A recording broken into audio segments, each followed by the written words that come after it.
At that time, God told me to go to Tebek while I was lying at home because I was so tired. So I went to Tebek. When I went to Tebek, God mentioned something about that place in Tebek. What is it? Is it called a place where offerings are made? Gambling? What do you call that in our language? Like this? What kind of machine? Oh, slot machine. God told me to go there, so I went in. What surprised me was that there were dragons drawn on top of each slot machine. But people were so engrossed in it. They were putting their money into 3 or 4 machines and continuously playing. So I asked God, what do you want me to do here? And then God told me to pray for those people behind their backs. So I went around the first and second floors where people were playing slot machines, and on one side there was something like ping pong. What do you call it? It's like a big tennis table where you place round coin-like things and do this. You throw those round coin-like things, maybe they're called pins, and do it one by one for the people there. But the place, well, it wasn't that big, but it was big enough for me to pray by myself. But while doing that, my heart hurt so much that I prayed while crying. Seeing where they are looking made me cry a lot.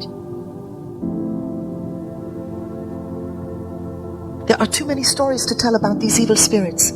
This time, I'm going to Pakistan again.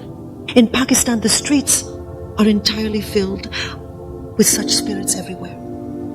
One day, how long has it been? 2 or 3 years or several years?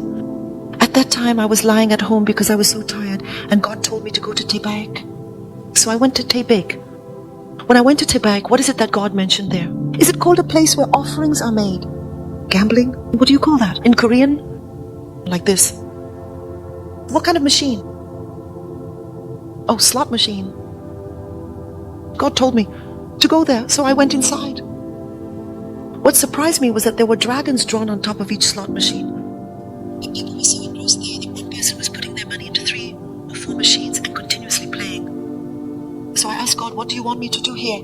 Then God told me to pray for those people, placing my hands on their backs. So I went around the first and second floors where people were playing the slot machines, and on one side there was something like ping pong. What do you call it?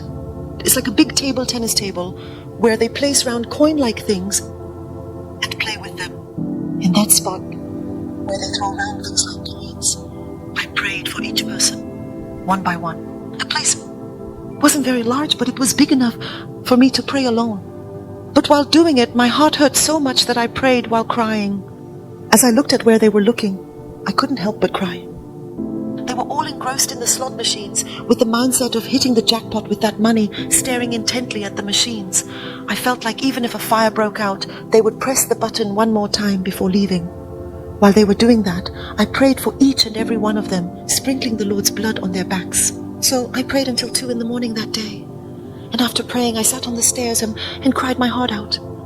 It was so heartbreaking to see God's children living like this, and I was crying so much that people passing by looked at me as if they were about to give me money.